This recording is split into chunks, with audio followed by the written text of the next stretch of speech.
Good evening. Welcome to Orthodox Christian Theology. I am Craig Truglia, and tonight we're covering the letter of Ibas for Dummies. We're going to be covering what happened in Ephesus II, why Constantinople II said that Ibas really didn't write the letter, what the mainstream scholarly view of the letter is, and what the view of Oriental Orthodox of this letter is, and why it's an impediment to communion. Now, I'm going to really start with a summary, and then we'll get into the nitty gritty, because a lot of people aren't going to watch a 2-hour, it's not going to be 2 hours, but like an hour stream on this narrow historical topic and let you explain everything. So I'm going to start with the summary, and then we're going to start unpacking it. So we're going to share screen in a little bit, but in summary, the letter of Ibas to Maris, right, or at least the alleged letter to Maris from Ibas, is not a very complicated episode if we look plainly at the facts as preserved in the Minutes of Councils. So we have a lot of primary source data on this. And when we look at the primary sources, particularly Ephesus II and Chalcedon 9 and 10 of Chalcedon, and they quote the minutes of the Council of Tyre and the Council of Berytus. And that's pretty much everything we have that's of that time to let us know what happened pertaining to this letter from Ibas, allegedly to Maris. Here's what we do know. Ibas, who's a bishop, he was once a partisan against Cyril and nominally became pro-Cyrillian on the basis of communion with his patriarchate of Antioch with Alexandria. Right, so he was pretty much a historian, and he became a sort of moderate, right, like with John of Antioch and the others when they went to communion with Cyril.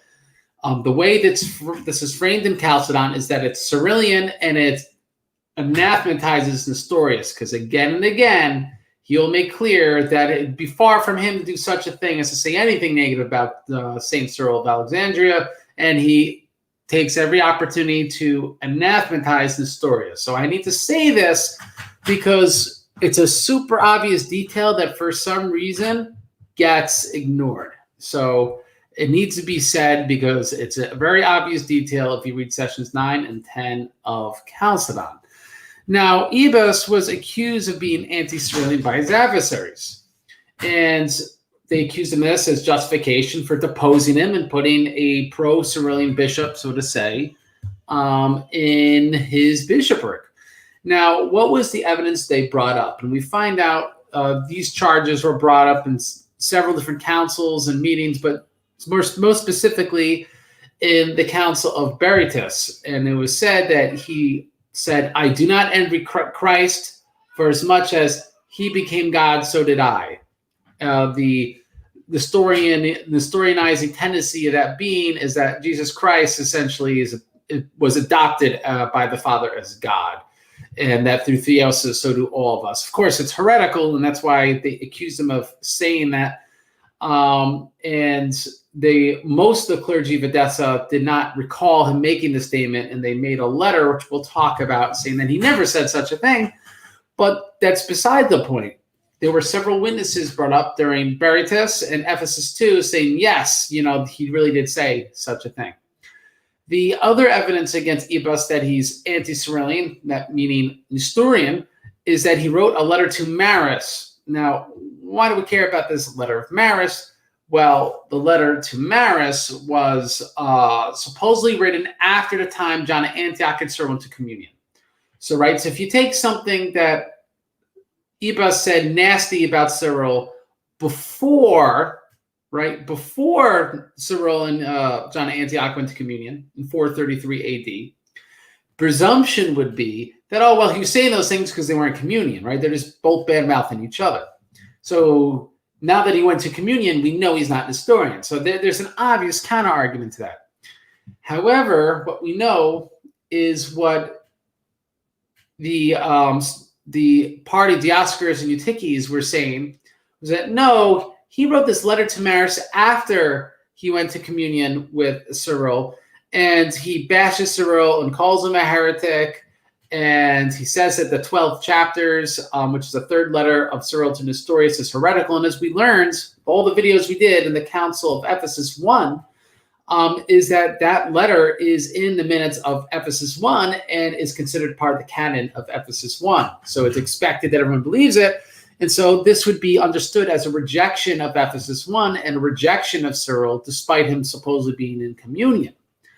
So they say, look at this letter. This is proof he's a Nestorian. And look, he said this statement. This is proof he's a Nestorian. Okay. So these are accusations that he's a Nestorian. That's the point. Now, Ibas was initially vindicated during the Council of Tyre at 448 AD. And he denounces Nestorius publicly. And he allegedly provides some sort of written denunciation. If you want my honest opinion, I don't think there ever was a written one because it never came up, and it's sort of implied that he keeps saying he's got it, but like no one's ever seen the thing. But the point is, they claim there's a written denunciation. It's in the minutes of that council.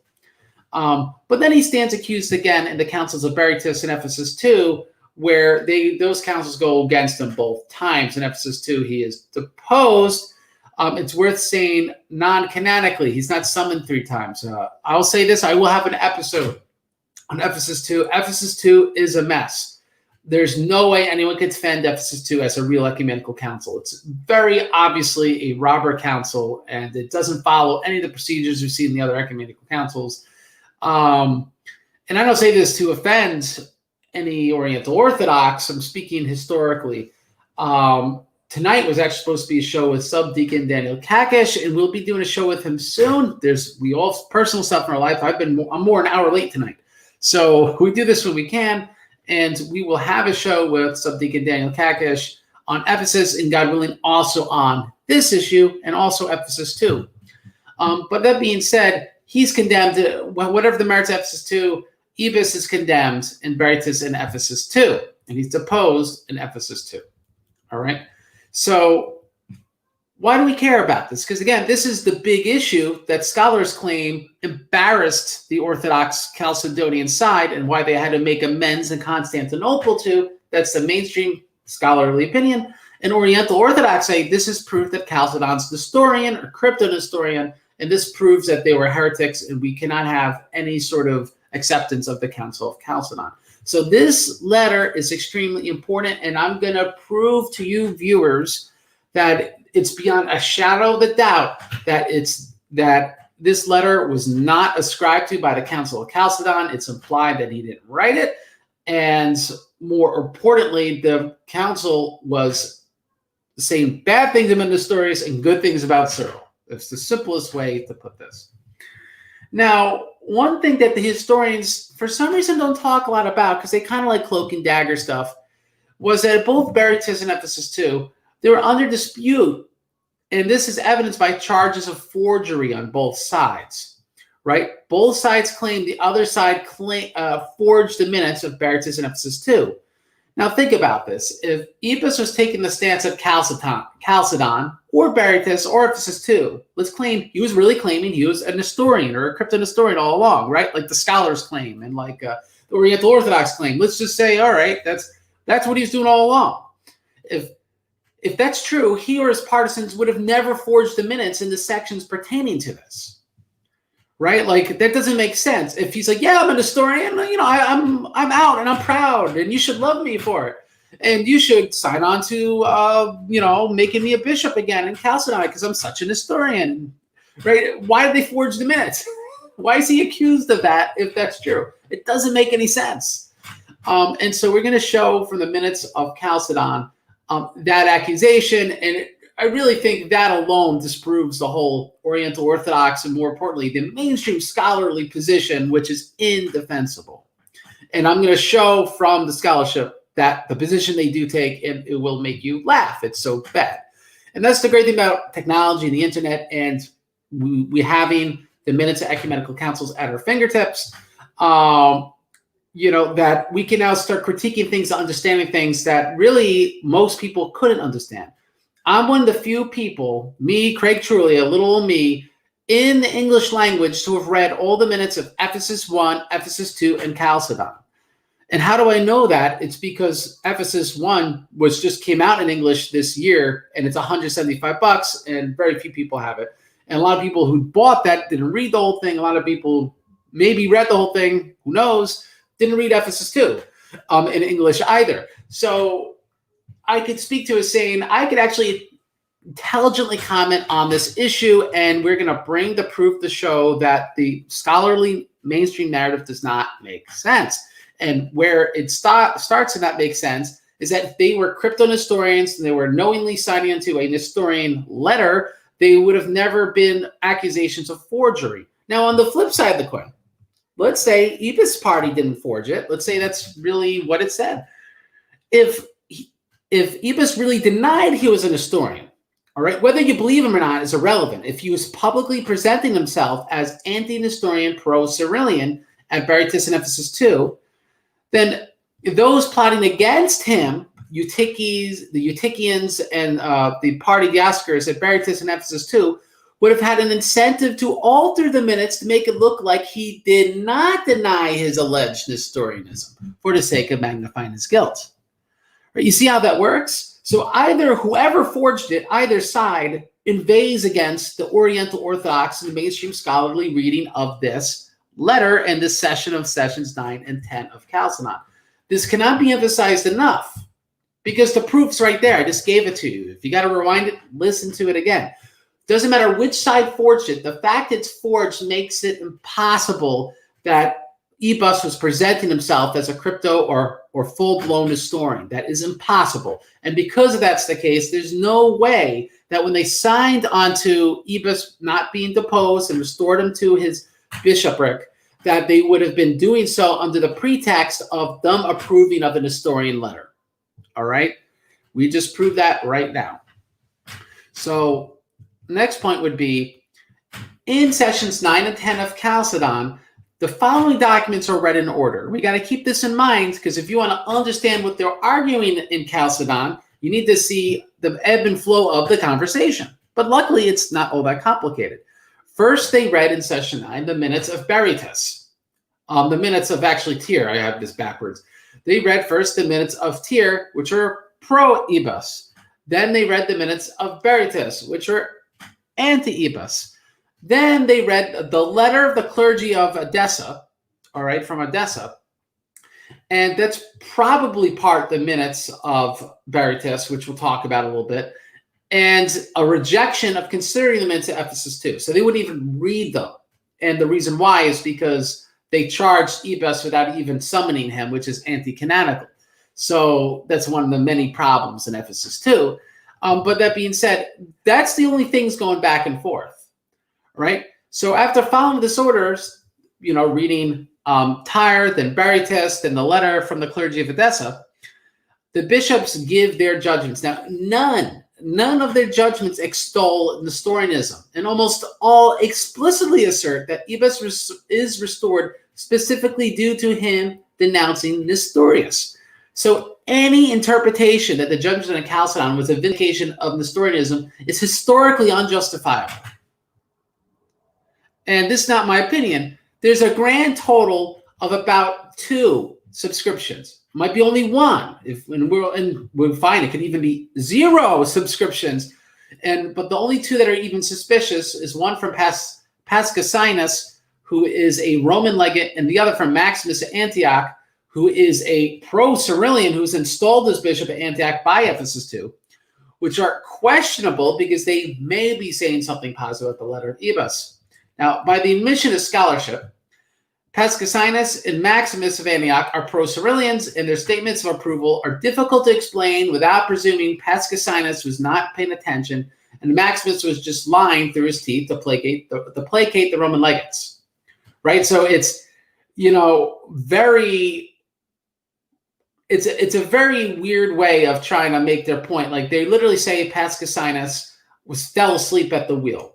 And in fact, I'm going to take a brief interruption in reading that summary, and we're going to read from Father Richard Price, all right, because he sums up what he thinks happened. Now, Father Richard Price says this: Pascasinus, as the senior papal legate, to deliver the first verdict, it was up to him. His sentence in favor of the restatement of Ibas in the See of Edessa was right and proper, but unfortunately, it included the statement, and from the reading of his letter, we found him to be Orthodox. We can only suppose that he had either failed to grasp the contents of the letter, his Greek was limited, and his attention may have been wandering, or did not know how offensive it was to the Eastern bishops, who recognized the need to reinstate Ibas, but had vast respect for Cyril in Ephesus 1. But conciliar etiquette involved, as we have seen, a requirement of unanimity. This made it impossible for the bishops who spoke after him to express disagreement. Maximus of Antioch actually repeated his commendation of the letter, not out of conviction, for he was firmly in the Cyrillian camp and had been a protege of Dioscorus, but because his tenure of his own see was insecure, it depended upon papal support.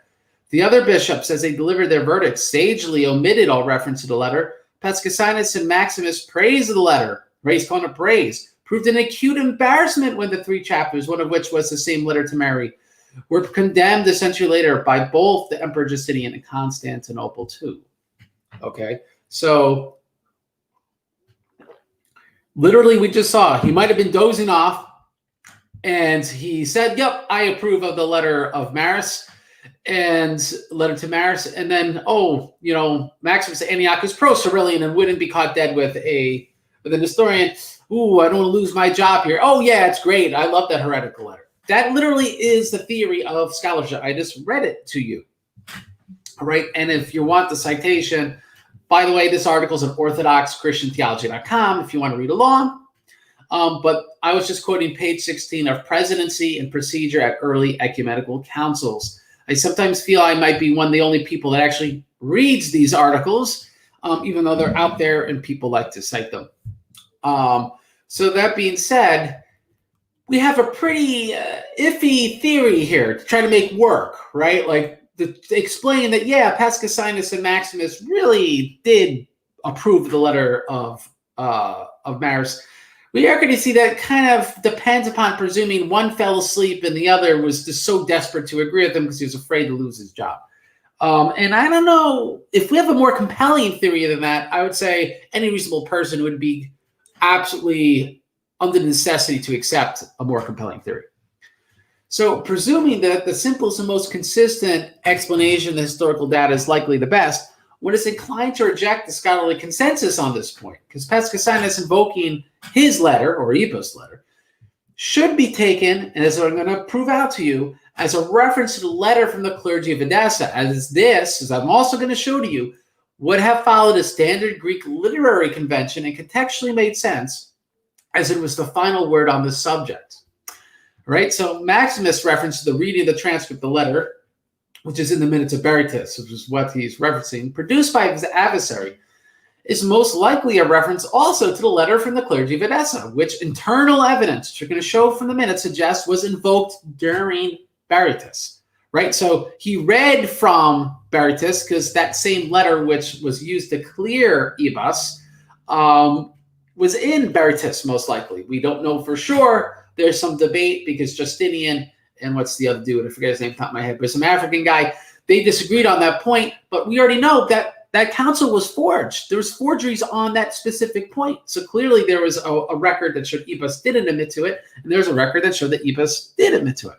So writing the letter to Maris. And so we have these two different manuscripts for Berytus, and we have good internal evidence to suggest that the letter from the clergy of Edessa was read during that. Now, I also want to suggest this may be why Deacon Theophilus, who's the person during Chalcedon who was making accusations against Ibas and was reading the minutes of Berytus, and he wanted to read the minutes of Ephesus II, that they said this is why the reading of Theophilus' transcript and not his actual reading or accusations evoked as proof of Ibas orthodoxy, right? So if Theophilus the deacon, reads the letter to Maris, they'd say Theophilus' reading proves Ibas orthodoxy. But that's not what they said. They said the reading of Theophilus' transcript. So not Theophilus' reading.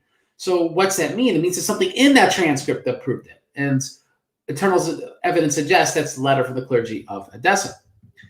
Now, we're going to go over these other reasonable explanations exist. This includes the possibility that Maximus made a gaffe, or his disingenuous subscription was rejected by the minority opinion, was a rejected minority opinion. So like, let's just pretend for a second that Maximus and Pascasinus really accepted this letter. Well, the majority of people didn't, so that's kind of already irrelevant. So, either way, these theories are more easy to swallow historically, right? If you're an atheist, don't really care, or you're a Protestant, don't really care. Is easier to swallow than Father Price's "they fell asleep at the wheel" sort of explanation, or the Oriental Orthodox. They're all just full-blown historians. Look how evil they are. All right, so that being said, we just went over all this. We're going to now start going over the council itself. I know this is dense. If you have questions, you may ask them as we go. Typically, when I do the issues is dense, no one asks questions. So what can I tell you? But you should be aware that this topic is on the cutting edge. This topic is actually one of the most important topics there are, and it's easy to understand. It's so important because it is one of the chief issues in the first massive schism in church history. Also, it shows that the Sacred Cow scholars are not the saints. They have some very obvious flaws in their research, and I can't emphasize that enough, and I'm going to prove that. So that being said, we're going to make clear that, let's start from the beginning. The Orthodox Church has an official stance on this issue. How do we know? It's in Canon 1 of the Council of Truglia. And it refers to this letter to Maris, and it calls it the letter said to be written to Maris. The official stance of the Orthodox Church, because it's in a canon, is that this letter was falsely ascribed to Maris, to Ibas, and it's a forgery. Now, granted, this is somewhat of a historically questionable argument, but what isn't questionable is this is how Ibas was presenting himself, and this is the official stance. Okay, so just like the official stance of President-elect Joe Biden is he didn't commit voter fraud. Whether it's true or not is irrelevant, but that's the official stance. So they write the canonical history of the United States, and everyone forgets about really this whole episode in 2020. It will be that alleged voter fraud, right? Because he didn't supposedly do it. So that is an issue that's important to keep in mind. The official stance is that it's the letter said to be written to Maris. It's the Canon 1 of Trullo, so we Orthodox really, that's our religious stance. And historically, as we will show, it's at least their official stance, whether you believe it or not. It's really irrelevant. They could be liars, but that's their official stance. You got to take them at their word, right? If you're going to go into schism because you don't like what they said, well, you have to know what you didn't like, what they said, right? You can't just not like them either way. That makes no sense. In fact, the fact that's the case shows they're schismatics, right? Because the truth is irrelevant. What they're really saying is irrelevant. They just want to go into schism. But that aside, we have this then taken as the official stance during the Fifth Ecumenical Council. Okay? And so it has to beg the question, why do modern mainstream Roman Catholics and Orthodox sources take the stance that the letter to Ibas isn't forged? And he really wrote it, and the Council of Chalcedon embarrassingly screwed up. You'll read this even in the 1800s, like Bishop Hefele, however you pronounce his name. It's French. I can't pronounce it. And so he's like the conservative Roman Catholic, big defender of papacy, taking that stance. And you'll even see an Orthodox wiki in passing make mention it's the Ibas letter to Maris, and he really wrote it. You have to ask yourself, why, unless they want to lose customers, why did the Roman Catholic and Orthodox mainstream sources denounce their own canonical reading of history? Right? Like, that's kind of weird. And especially we're going to see it's weirder being that it's not even good history. But here's I would say the application to this, which is this. You have either being Metropolitan Hilarion, and wrote an article about the Reformability of Councils. We see Roman Catholics because they have macro evolution of dogma. They can't pretend it's seed theory. It's they've just made up doctrines that were nowhere in the early church, that they have to come up with this idea, well, the church actually evolves. It's like crypto-Pentecostal. Or the original heresy would be crypto-monetist. So the church really evolved. So they could actually say something to our ecumenical council, be wrong, and another ecumenical council will, of course, no conciliar father ever takes that stance, which is how we know it's heretical. So this is heretical teaching that is much stronger Roman Catholicism than Orthodoxy, but it exists among some liberal Orthodox, which is these councils are reformable, and they point to sessions 9 and 10 of Chalcedon, this issue over Ibas and his alleged letter to Maris, as proof that ecumenical councils are reformable. So this is dangerous because it shows how modernists, which are really crypto-Protestants and crypto-atheists, are taking over the church and taking over the historical narrative. It's one thing if Bart Ehrman has this opinion. It's another when Father Richard Price, another when Orthodox Wiki, Metropolitan Hilarion have a view like this. This is not a view we should be having. And I will debate anyone on this. Now, I'm not going to say I challenge Father Richard Price to debate. He's a translator, one. And two, I think he's very old at this point. But I would, if he said, Craig, I want to debate you, I would. There's no one I'd be afraid to debate on this topic. That's how confident I am. I, in fact, would debate people after they've read all my research on it and I've made it all available because there's no way this could be refuted. It's nothing to do with me. It's just it can't be refuted. I'm going to be giving you the facts. Now, as we already started reading, the mainstream scholarly perspective follows what we found the mainstream Roman Catholic and Orthodox perspectives to be, which is Pascasinus fell asleep at the wheel and Maximus was desperate to keep his job. And we read that from Father Richard Price. Now, I think Father Richard Price is somewhat aware that this is not the most compelling explanation. So, we read in page 270 of volume 2 of Price and Gaddis Acts of Chalcedon, this is in their own historical summary. They say that's the conciliar fathers, must therefore have found the letter to Mary hugely embarrassing. Yet by restoring Ibas to a see immediately after reading the letter, they seem to imply approval of it.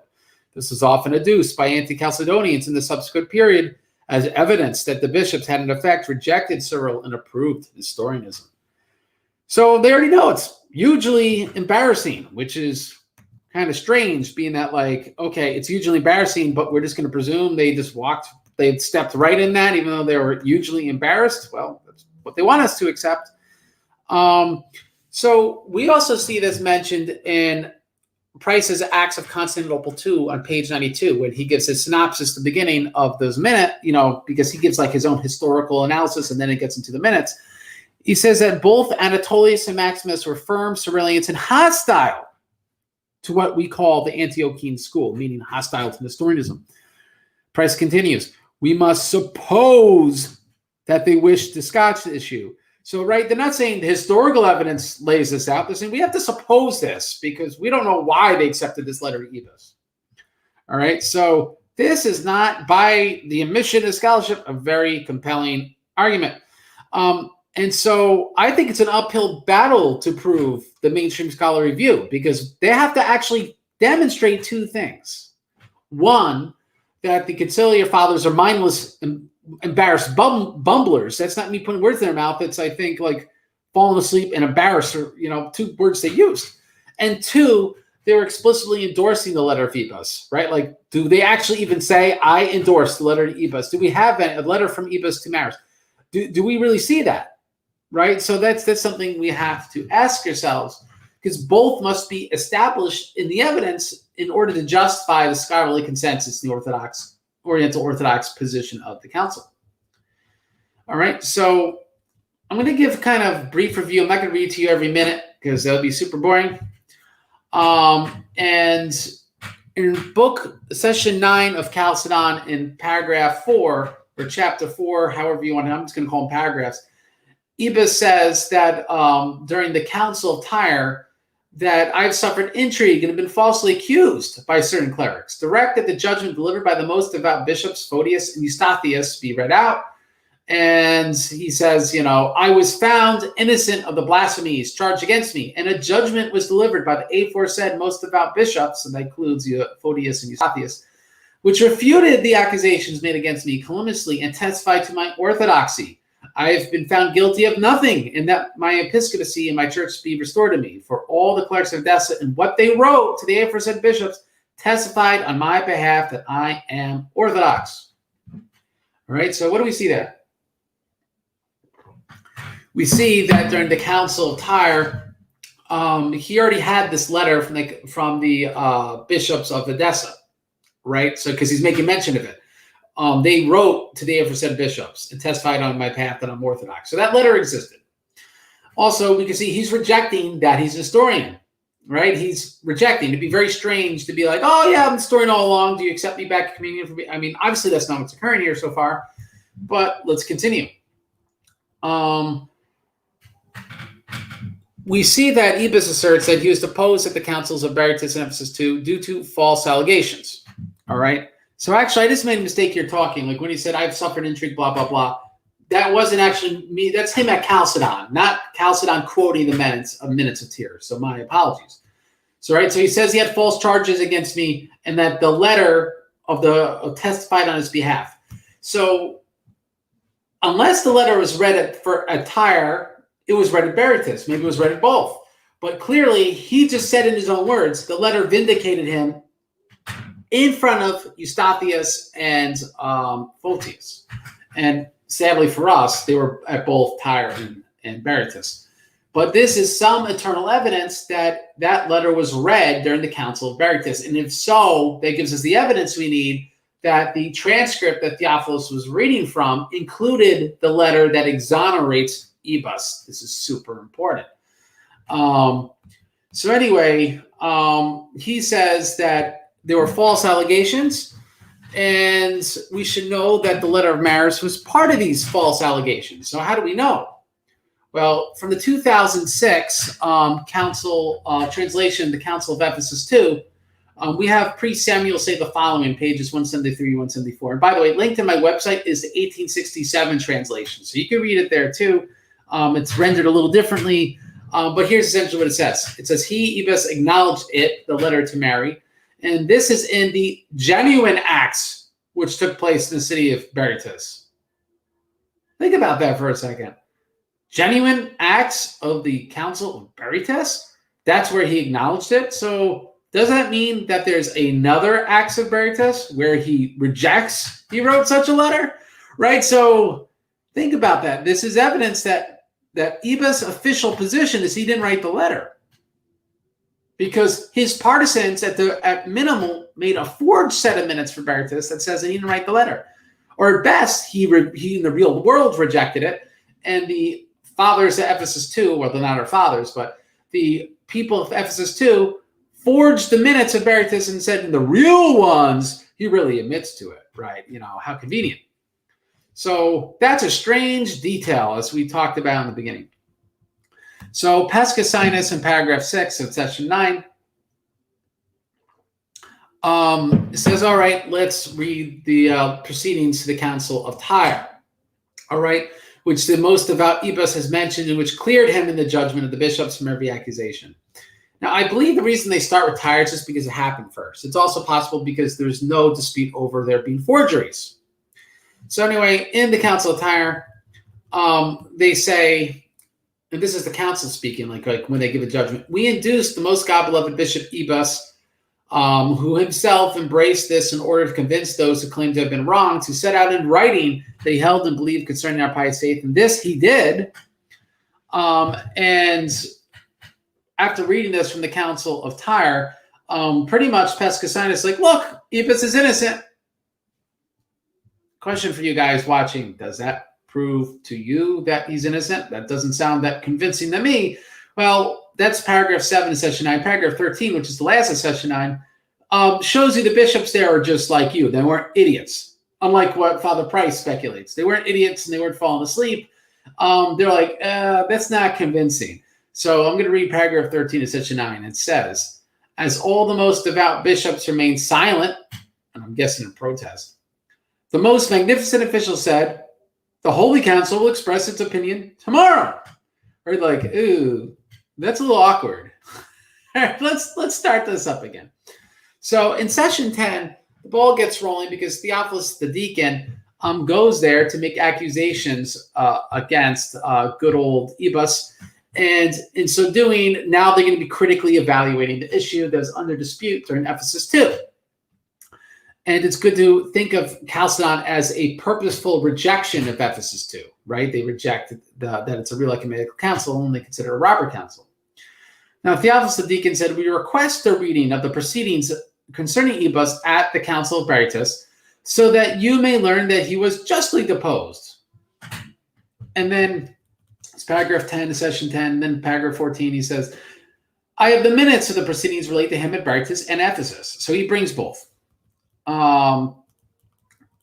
When we read the Council of Berytus, it gives us a good window as to what was said during the council and Ibas' public stance, which I'm arguing to you is he's rejecting, he wrote the letter to Maris, and he's rejecting as an historian. Now, right, is this, I'm just giving you Eastern Orthodox cope right now? Nuh-uh, this is right in the minutes. We're going to start paragraph 81. Maras, this is not Maris. This Maras is like a guy, it's a priest that's against good old Ibas. He said in the sermon, I don't envy Christ becoming God, for inasmuch as he became God, so have I. And paragraph 82 says, the most God-beloved bishop said, let first the most religious Bishop Ibas confess if he said this. 83, the most religious Bishop Ibas said, anathema to who said this, and whoever uttered this calumny. I myself did not say it, God forbid. All right, so he rejects that he said such a thing. Pretty weird if he's a crypto or full-blown historian, right? And he accepted, he ended up writing this letter to Maris, because we're seeing he's taken the denial sort of stance during the Council of Berytus. Remember, he wasn't at the Council of Ephesus II. He was deposed in absentia because of what happened in the Council of Berytus. All right, paragraph 126 of session 10 of Chalcedon. Maras said, he said, that is Ibas said, we held him, Cyril, to be a heretic until he anathematized the 12 chapters. Paragraph 127, the most religious Bishop Ibas said, I am so far from anathematizing the man Cyril after he explained the chapters that I received letters from him and sent letters to him in which he held me to be in communion, and I held him to be in communion. Right, so Maras accuses him of saying, no, he said that Cyril's a heretic and the 12 chapters are wrong. He said, no, I never did such a thing. How could he say that? I would never do that. I love Cyril. Right, so again, this sort of narrative that Father Price and Oriental Orthodox have, it's like, it's interesting. You translated this. Are you like comprehending this? I don't know. And it's not Father Richard Price's fault because this has been the mainstream take since modernism in the 1800s. But you're probably listening to this right now and you're like, this doesn't seem that convincing. Good thing for you is you don't have to trust me. It'll take you about an hour to read sessions 9 and 10, and you're going to see everything I'm saying is true. So anyway, paragraph 136 of session 10 of Chalcedon. The most God-beloved bishop said, if it transpires that after the death of the most blessed and holy Cyril, the most religious Bishop Ibas called him a heretic and held him to be a heretic, prove it. Ra said, we can prove it. Now, footnote 95, right after, we can prove it. Footnote 95 says that St. Justinian magically excised every extant manuscript at this point, which is strange. All right, so if there's just like they put ... but that's not in the manuscripts. They just pull out of thin air that St. Justinian just magically removed this from all the Latin and Greek manuscripts. And for whatever reason, Pope Vigilius never accuses Justinian of this during the Council of Constantinople II, as one would presume he would, because Latin manuscripts in the West would not have such doctrine yet, and he was rejecting Justinian, and he had excommunicated the Bishop of Constantinople over this. So footnote 95 gives you this conspiracy theory, but there's no real historical basis for it. So anyway, paragraph 137 continues. The same hallowed secretary read out the following, and then paragraph 138 follows the whole letter to Maris. So Maras, who's not Maris, Maras says, we can prove it. We can prove Ibas called Cyril a heretic after he was in communion with him. Right? Because that was the basis the council demanded in Veritas on paragraph 136, that whether or not the proof he really was a heretic. He's like, I can't prove it because the letter of Maris. So then we read the whole letter of Maris, which I'm not going to do. It says some stuff's actually some reasonable in it, which I can see why the West defended it, but ultimately it's heretical. Now, one thing that's worth bringing up is what happens after that in the Minutes of Veritas? And the answer is we don't know 100%. Well, why don't we know 100%? Because Ibas himself interrupts them. Now, my opinion is he interrupts them with a later section in the minutes, which include the letter from the clergy of Edessa, right? Because remember we read in paragraph 4 of session 9, he said that letter cleared him? Well, he's not talking about Tyre, because in Tyre, he was already in the clear. He's talking about Berytus, because at Berytus he was falsely accused, and at Berytus they invade against him, and at Berytus was cited by Ephesus II. So we have out of his own mouth in paragraph 4, section 9, that during the minutes of Berytus, he read the letter from the clergy of Edessa. Now you can say, well, Craig, you don't have evidence of that. You're just interpreting too much, even though he said it in paragraph 4, section 9. I want to bring to your attention paragraphs 92 and 93 of session 10, because there's some back and forth here. And in the back and forth, we literally see Ibas say, well, let me read my letter. I'll prove to you I'm innocent. And he's not allowed to, because it wasn't his turn to speak, right? Like at court, the prosecutor asks questions, you can't interrupt them. That happens all the time in judicial hearings. So anyway, paragraph 92 says, of section 10 of Chalcedon, the most religious bishop Ibas said, our clergy number just over 200, even more. That's in Edessa. I don't remember the number. All the clerics have testified whether I'm a heretic or Orthodox in written depositions. Whether the testimony of so many clerics agrees with that of 3 witnesses he mentions, who accompanied them to Constantinople to lodge an accusation and are with them now, is a matter for you to judge. He's saying, look, they got 3 people claiming I said something heretical. I got this letter with tons of written depositions that said that I did. Now, he's now interrupted in paragraph 93 by priest Samuel, who's he's like Maras, he's one of the people accusing Ibas. And Samuel said, remember Samuel's the same guy in Ephesus II that claimed that there's forged minutes? So he rears his ugly head again. So Samuel said, it is for us, that is, for those who are present, the article or make an accusation to provide proofs of what we say. It is not for the most religious bishop Ibas to testify in his own behalf or through others. No one is asking him to make a denial. I've said that it happened. It is for me to prove it. So he's saying, we don't want to see your letter right now. Let me make my case. Okay? So we know the letter existed during the Council of Berytus because we just read that that Ibas said it exists. And he wanted to bring it up. And he said in paragraph 4 of session 9 that he brought it up. So we know he brought it up. So the letter from the clergy of Edessa is essentially his trump card, right? It's his trump card because it's apparently the last card that Samuel and Maras had to play was the letter to Maris. And so we already know that he was itching, that Ibas was itching to respond to his accusers by reading the letter from the clergy of Edessa. So it makes sense he would respond during Berytus to the letter from the clergy of Edessa. And someone throws a white flag on the field. No, Craig, how could you go against Father Richard Price and the scholars in the Oriental Orthodox? They're kind of exotics. They can't be wrong. How can you have this? This is cope. This isn't right. Well, here's how I know right, that it's totally logical and compelling to believe that the letter from the clergy of Edessa was read during the Council of Berytus, the letter to Maris, because during the Council of Chalcedon, he interrupts Deacon Theophilus, and what's he read? The letter from the clergy of Edessa. So, right. So if he responds during Chalcedon with the letter from the clergy of Edessa in response to the letter to Maris, then if he's that sort of guy, it makes sense he would have been the same sort of guy at Berytus to do the same thing. So it's not me reading into it. It's actually me connecting the dots that this is exactly what he did in Chalcedon. We saw him trying to do it in Berytus. He probably did it during Berytus. That's more likely than Pascasinus fell asleep, right? Because we actually have internal evidence of this. We don't have internal evidence of Pascasinus falling asleep. All right? So Ibas reads the letter by saying, let your clemency orders, paragraph 139, that the letter from the clergy of Edessa be read, so that you may learn that I am a stranger to the charges brought against me and have suffered violence.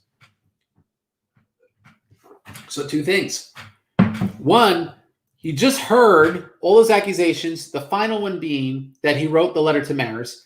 And he says, read my letter from the clergy of Edessa because it proves I'm a stranger to the charges brought against me. So it's his official response to the letter to Maris. All right? This is right from Ibas' mouth. The second thing is, if this was a crypto-Nestorian council, right, and they were all Nestorians or crypto-Nestorians, why is he even still rejecting he's a Nestorian? Why is he even still rejecting that he wrote the letter to Maris? Right? It doesn't make sense. The mainstream scholarly narrative, the Oriental Orthodox narrative, does not work. It historically is nonsense. You're probably thinking it can't be this simple. It is. It really is. Go read the minutes. They're not long. So anyway, he reads the minutes from the clergy of Edessa, and this is paragraph 141, and it says, the declaration and treaty to the most God-beloved and sacred bishops, Photius and Eustathius, from all the clergy of the metropolis of Edessa, all of us who are alleged to have heard this statement, I do not envy Christ, make known to your God-belovedness, as in the presence of merciful God, that neither from him nor from anyone else have we heard such a statement ever being made. So clearly that letter is saying, no, he's not a historian. He never made such a statement. But it's also not directly talking about the letter to Maris in any way. So that's why my opinion is, if I were an atheist, I'd just say, yeah, Ibas probably did write the letter, but he was posturing himself as if he didn't, right? And in the end of the day, whether or not you believe him is kind of irrelevant. His posturing is, no, I did not write this. No, I'm not an historian, right? That is the public stance he's taking, and his public stance reflects upon the official stance of Chalcedon. No one really cares about the private thoughts in his mind, right? We can't know that, but we can know the official stance. So that being said, Theophilus the deacon gives a very funny response to this in paragraph 142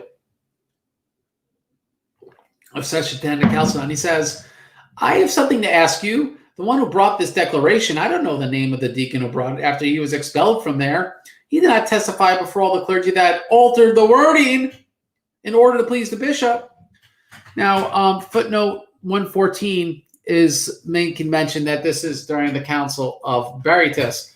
But it shows you, right? Why do these pro-Dioscorans keep defending themselves from charges of forgery?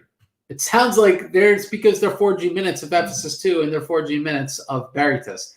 So clearly, if they had to alter the wording to make it look like he didn't admit to saying these things, then his stance is he didn't say them and he didn't write them. That's the point.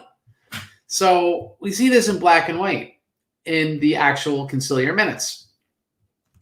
We know that there's manuscript differences on this because, like I mentioned before, Justinian and Facundus of Carthage had two different stances on this. For some reason, scholarship says Facundus, totally proves that, Ibas really did write that letter.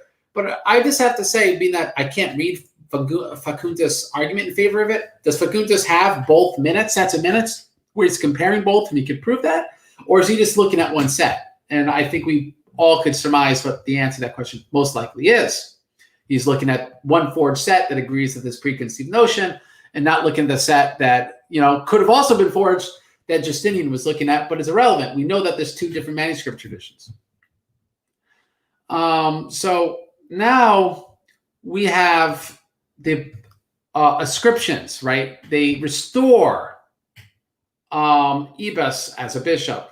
And so we got three different historical ways we could interpret what they're doing when they restore Ibas.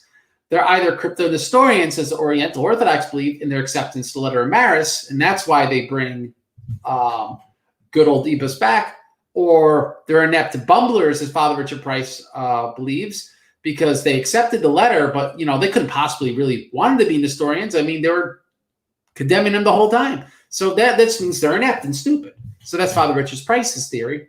Or this theory, I humbly will pose to you, they were pro-Cyrilians who had in fact either rejected the letter to Maris, either implicitly or explicitly by omitting its mention, or avoiding mention of its authorship in favor of emphasizing Ibas' condemnation of Stories.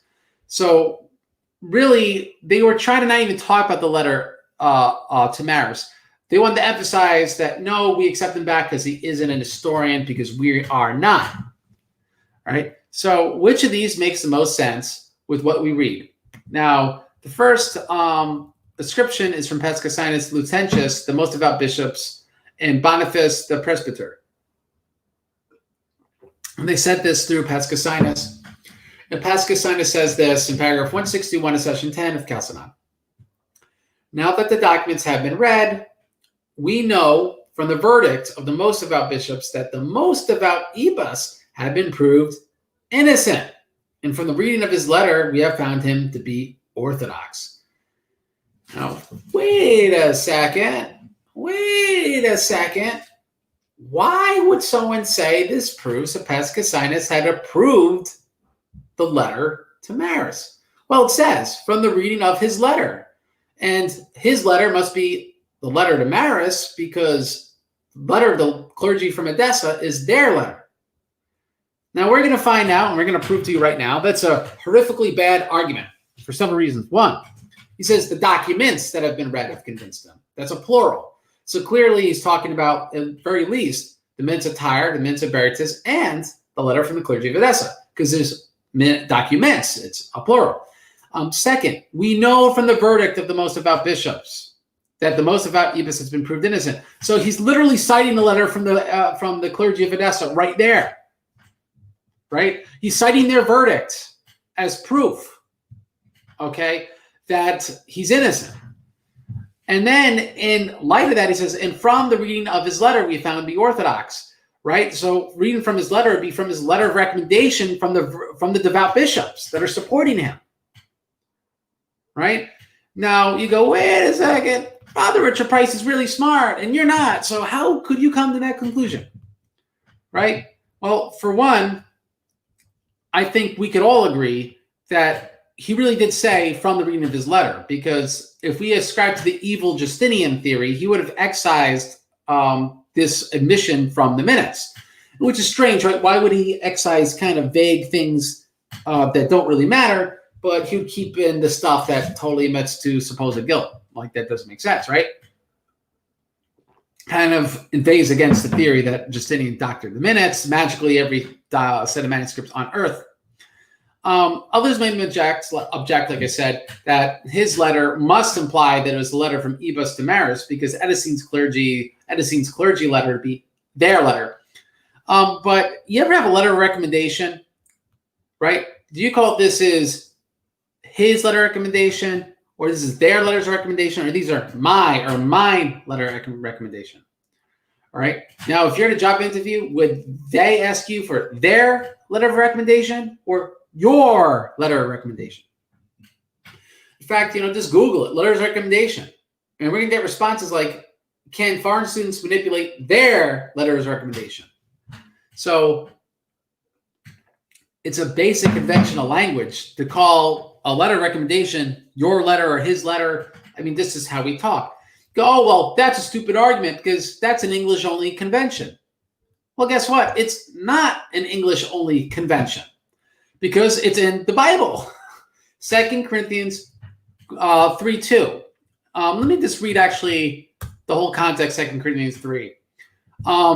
We literally see in the Greek that they speak in the same way I'm positing. We all speak in English and they're speaking during the council. So Paul writes, St. Paul says, do we begin to commend ourselves, or do we need, as some others, epistles of commendation or letters of recommendation to you, or letters of commendation from you? You are our epistle, written in our hearts, known and read by all men. Clearly, you are an epistle of Christ, ministered by us, written not with ink, but by the Spirit of the living God, not on tablets of stone, but on tablets of flesh, that is of the heart. So Paul's saying, I don't have a literal letter of recommendation, but you are, your existence, you Corinthians, because you love us so much. You are our letter of recommendation. Right? Now, if we were to be the kind of sticklers, which like Price is reading these minutes, wouldn't it say that they are our letters of recommendation? It's your letter of recommendation? No, he says you are our letter of recommendation, right? Or the New King James says you are our epistle written in our hearts. You are ours. So we know this convention existed because we see it right in the Bible. People go, oh, you're a crypto Protestant. I love all these accusations because, you could, it seems like everyone's arguments against me are just personal insults. Let me tell you, I'm a crummy guy. So a lot of that's true. My beard sucks, my hat sucks, whatever. But that has nothing to do with the historical facts. And that is, there's an article on this by Yoon called Ancient Letters Recommendation to 2 Corinthians 3:1-3, a literary analysis. You can read pages 68 and 70 about this. In fact, if you read the whole article, they have pretty much like every letter of recommendation they ever found, which is not a lot. We're talking about ancient history, so I don't know, like 15 or something like that. But they give a review of every letter recommendation that was ever found in ancient Greece and ancient Rome. And the point is, this is a standard way of talking a letter recommendation. So the idea that like Hefele or Price say, no, when it says, his letter has to be the letter to Maris, that doesn't make sense. Within the sentence, he's invoking the bishops that were defending him. And when he says his letter, being that there is one letter from the clergy of Edessa read by Ibas himself, right? He's the one who reads it. People could call it his letter. This is a standard literary convention, even in the Greek, which I just showed you from the scriptures, and there's scholarly research on this topic. To be fair to Hefele, he wasn't aware of it because he was dead for a very long time. And I think this article is from like 2017, I believe. And so even Father Richard Price had been aware of it. But I think that if you just merely read the Bible, it's 2016. If you merely read the scriptures, you would have saw it plainly there. All right. So that's why it's so important that the daily scripture reading, it actually helps you historically. Well, think about it. The Bible's one of the largest compendiums of primary source material in history. So that's something that's pretty interesting, to say the least. So what's this leave us when it comes to Pascasinus interpretation? Well, it shows you the historical evidence says clearly he's talking about the letter from the clergy of Edessa. That's the unbiased, clear historical. That's not Orthodox cope. That's the obvious reading of it. So it shows you that the mainstream scholarly and the Oriental Orthodox are purposely taking the least charitable reading possible, right? Think about it. We know Pascasinus is in a room full of Cyrillians. He's going to have no reason to cause an argument. He's not going to say something pro-Nestorian to piss all of them off. He's seen that Ibas keeps rejecting, that he's a Nestorian. So why would he then just say something pro-Nestorian? Which he really didn't. He didn't say, I approve of the letter to Maris. He didn't even say that. He said his letter. Why would you infer that with all that evidence against it? You must have an axe to grind. It's not a historical argument. I debated all day. I just gave you my evidence. Bring on the Oriental Orthodox. I hope to have Subdeacon Daniel Kakish on. It'll be a very friendly debate if he's on. Bring on anyone. I don't care how many PhDs they have. They can't win that argument because the primary sources are just too clear. Okay? Now, we have one more. We'll go to 162 for a second. Now, we have St. Anatolius of Constantinople, and he just says that the good faith of the God-beloved bishops is sat in judgment, and the reading of all the company material proved the most about Ibas innocent of the accusations brought against him. So he cites the letter from the clergy of Edessa and the reading of everything. So he says he keeps denying it, and that's why the accusations brought against him, Ibas is innocent of them. Right? So not a Nestorianizing statement in the very least, because he's rejecting he's a Nestorian. Now, here's the most difficult one. And this is from Maximus of Antioch, which we read from Father Richard Price, is a pro-Cyrillian. He was installed by Dioscorus. All right? So we know that he's installed by Dioscorus. Maximus, the most devout bishop, the city of Antioch, said, for what has been read, it has become clear that the most devout Ibas is guiltless of everything charged against him. All right, so it sounds like he followed that whole Ibas was denying everything. But let's continue. And from the reading of the transcript of the letter produced by his adversary, his writing has been seen to be orthodox. All right, so the plainest reading of that statement obviously is, it sounds like the reading of the transcript of the letter by his adversary. Well, the only reading of the letter from the transcript of his adversary that we know of at least explicitly, is the letter of Maris. So here we have this embarrassing, as Father Richard Price says, this embarrassing approval of the letter of Maris. And it's the only one that even comes close to it, because we just went over Paschasinus and no one else says anything positive about any letter. So let's talk about this, because this is the best piece of evidence they have. All right? So we have to think of, let's take the worst case scenario. Maximus of Antioch really endorsed the letter. Maybe Paschasinus did too, but I doubt it. But let's say they did. Constantinople II already concedes this, for example. So they say something very obvious during session 6, paragraph 30 of Constantinople II. They say, in doing this, they, the conciliar fathers of Chalcedon, treated as no account what had been said about the same letter by one or two, who indeed, coming to the same mind as everyone else, accepted Ibas when he had done penance, had anathematized Nestorius, and subscribed to the definition issued by the same holy council. So in short, that they treat as no account what one or two people said positive about the letter to Maris. So think about it. Do we ever say that the Council of Nicaea, because it had traditionally 316-2 vote, that the two people that didn't accept it, when I think that's Eusebius and Nicomedia, and the other Eusebius of Caesarea, which whoever those two were, do we accept that Nicaea really took the minority viewpoint? Of course not, right? Those two people don't represent everyone. So session 6, paragraph 20 of Constantinople II says the plain, or paragraph 30 says very plainly, well, most people, almost everyone explicitly was rejecting Nestorius. So just one or two people said something wrong. That doesn't mean that's the stance of Chalcedon. That's just stupid. Right? So you would think like a scholar would be like, oh yeah, I guess it does make sense. Right? Like I would see like Oriental Orthodox, they've been in schism for so long at that point, aren't going to concede that, even though it's obvious. Yet they accept Nicaea 1. So that's also problematic, clearly. But remember, they have to take the least charitable reading possible, so they ignore common sense, right? The common sense opinion was already given by one of our ecumenical councils. So we've had an answer to this question for 1,500 years for the worst case scenario, which I propose to you is not even likely, right? The worst case scenario doesn't even really make sense.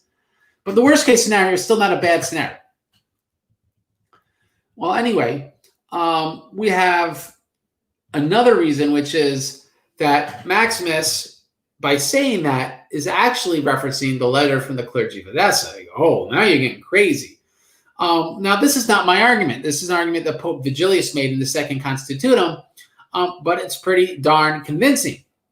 Well, why? Because if we accept that the minutes at this point were not altered, right? If evil Justinian's so evil, he's altering these manuscripts, but he kept the most embarrassing thing said from Maximus. Well, we know it was one, really said, and two, was not controversial or strange when it was said. Otherwise, they would have took it out or omitted it or something. So if it was not controversial, it was probably perceived as pro-Cyrillian and anti-Nestorian. Well, how? Well, Vigilius says this. So instead of me giving you the argument, I'm going to read it from Vigilius because he came up with it. In the Second Constitutum, paragraph 132. In referring to the copy of the letter, he can be shown to have been thinking not of the letter, the one to marry the Persian, but the letter of the Edessene clergy. For how can the aforementioned Maximus be supposed to have said there was anything orthodox but the letter to marry the Persian, which it is certain impugned the first synod of Ephesus, and teaching of the blessed Cyril proclaimed there, considering that Maximus, as we've already stated fully above when examining the reception of the letter of Pope Leo, blessed memory, declared that it ought to be accepted precisely for the reason it agreed with the faith of blessed Cyril and enunciated at Ephesus.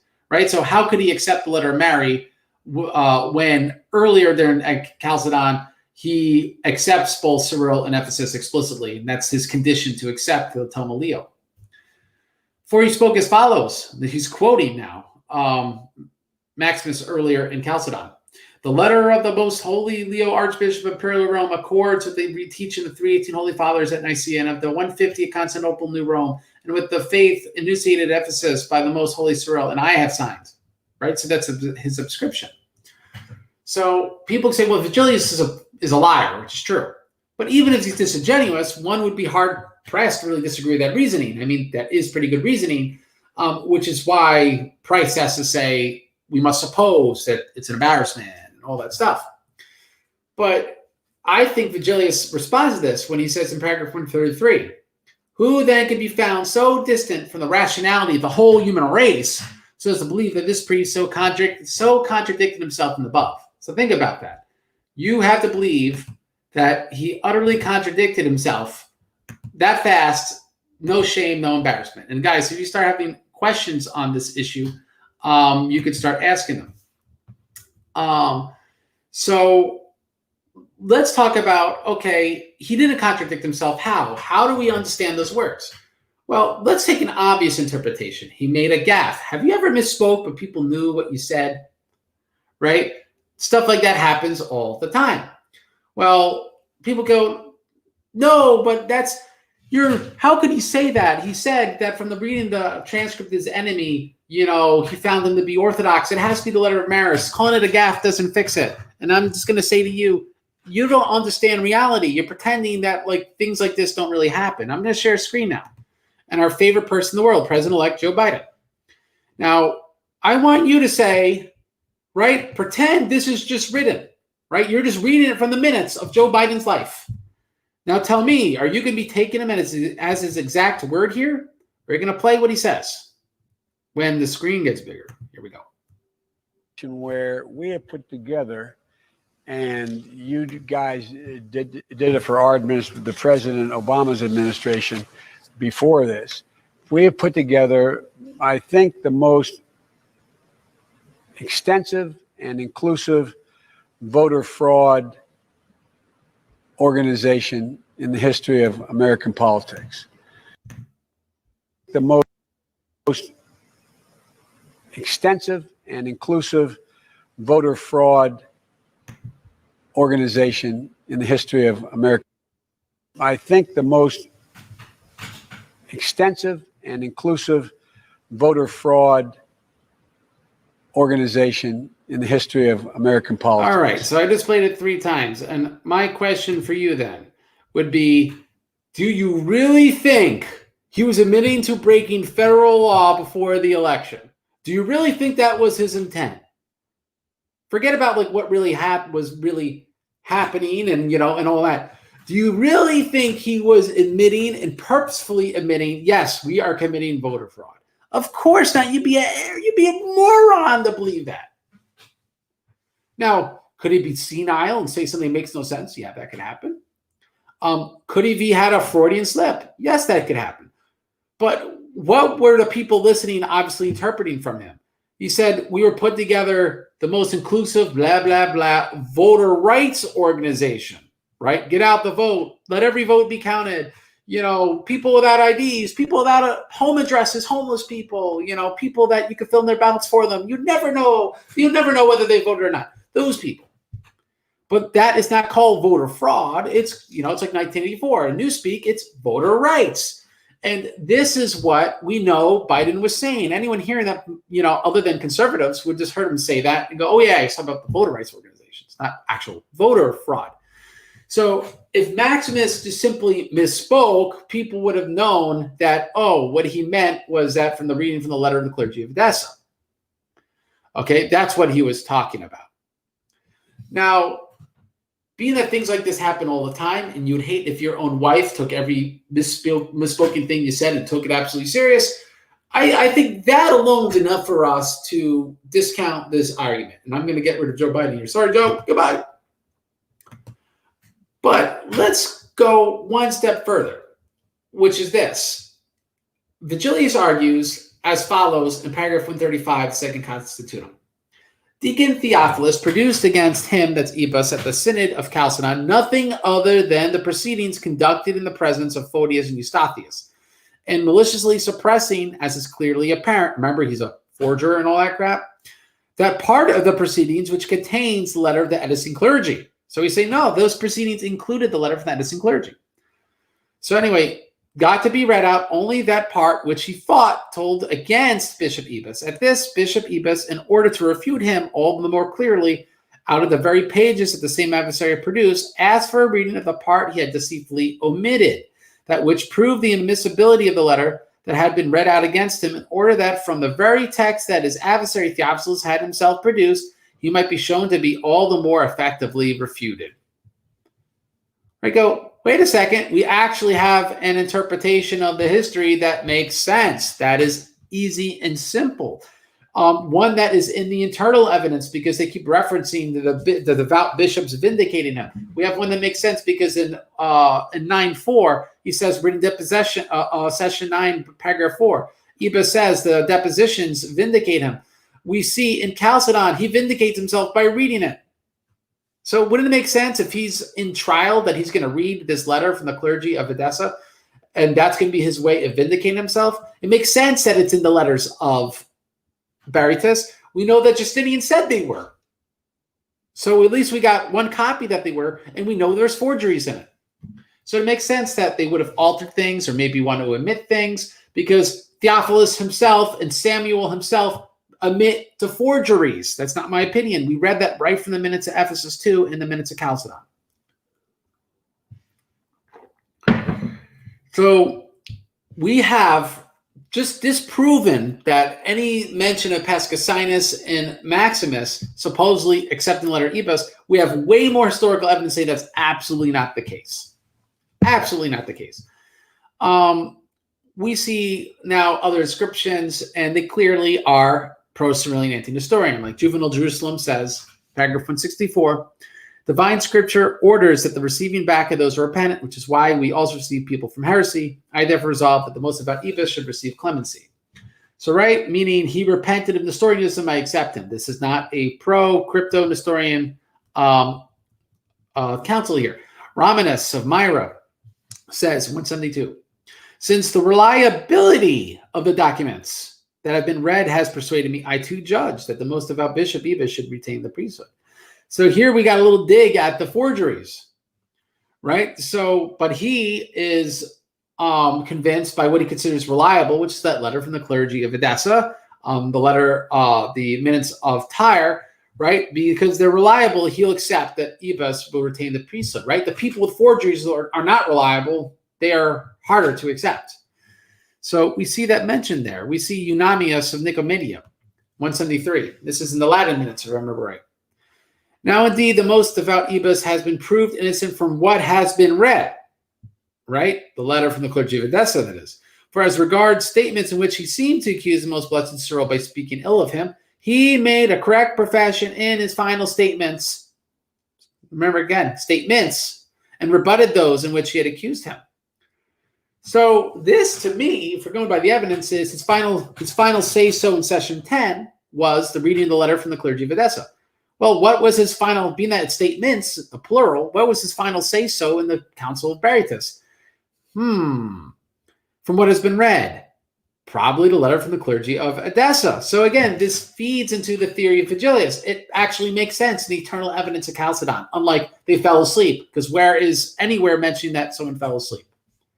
Not there, right? So this doesn't require me making stuff up in order to make the theory work. This is what I'm giving you is a more compelling historical theory. Someone should take what I'm doing in this video and in this article and actually publish it, which it could be, because this upends the mainstream scholarly position. You could steal this. I give permission to anyone. This is for the good of humanity. Paragraph 174, John of Sebastia, or however you say it, Sebastia, and other bishops, by the way, said, the judgment of the most devout bishops, Photius and Eustathius, we don't know which council, was it Tyre, was it Berytus, it's not clear, has proved the most Ibas innocent, and likewise his denial has made us more ready to accept him, for clemency is ever dear to the Lord. So, right, so the fact that he's denying all the things he's being accused of is why they accept him. This is not a crypto-Nestorian acceptance. I personally infer maybe there's some sort of even physical altercation that they all witnessed during Chalcedon, where he ripped the minutes out of Theophilus' hands and then read his part, and he won the day. And that's why everyone's talking about, his letter, his denials, right? It was something that if you were there would have appeared very obvious. But you know what? I don't need to go that far to make my point, right? If they want to make up someone, I imagine someone falling asleep. Well, I imagine him tearing those minutes out of his hands. Whose imagination is wrong? At least mine actually makes more sense what they say. I don't see anyone talking about anyone dozing off here. And so that concludes what we set out to do. We have proven tonight that Ibas alleged letter of marriage was not accepted by the Council of Chalcedon. There could be no doubt of that. In fact, he distanced himself from every Nestorianizing statement consistently in both Tyre and Berytus and in the reading the letter from the clergy of Edessa and what he said during Chalcedon. The Oriental Orthodox and the mainstream scholarly reading of this event is the least charitable one possible. It's not supported by internal evidence, and it appears rejected by clear literary conventions during the time this council would have occurred. Now, I think we need to do a show in Ephesus II, because these assertions of forgery, these assertions of omissions, this shows that Ephesus II was very problematic. Ephesus II was certainly a robber council. It didn't have all the bishops attended. In fact, they deposed people without even summoning them 3 times, as is canonically necessary. They sometimes didn't even give evidence that they're heretics. They just said they're a heretic, they're deposed, and like they didn't even give evidence. And so it is funny when Roman Catholic apologists raise their eyebrow. Oh, yeah. They raise their eyebrow and they're like, oh, yeah, how could you Orthodox without your, beloved Pope know what an ecumenical council is? You might have to accept Ephesus II. You just don't know. Oh, so smart. You've never read Ephesus II. You got no idea what you're talking about. If you read it, you would know it's a joke.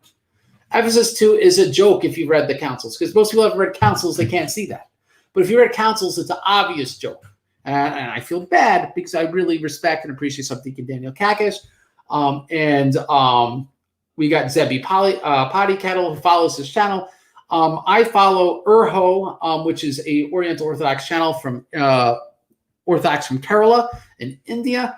And they're Oriental Orthodox. We will hopefully, God willing, have a show with the Oriental Orthodox priests, which will be given the history of Orthodoxy in Kerala. So I don't say this because I dislike Oriental Orthodoxy. I don't really even dislike Roman Catholics. I just dislike stupidity. I dislike bad historical arguments. See, some people can't separate those two things, and so they start doing personal attacks because in reality, their arguments are stupid. And you know what? Guess what? I'm just going to keep going and attacking those arguments. You call me anything you want. I really don't care. Okay? And it'll be the blood's in your head when you attack innocent people. Okay? But that being said, the facts are on the side of the Orthodox, which is really interesting because when you read these ecumenical councils, these people don't endear themselves to you with all the payoffs and corruption and duplicity, from all these saints. You're like, oh, man, these guys are kind of hard to find convincing.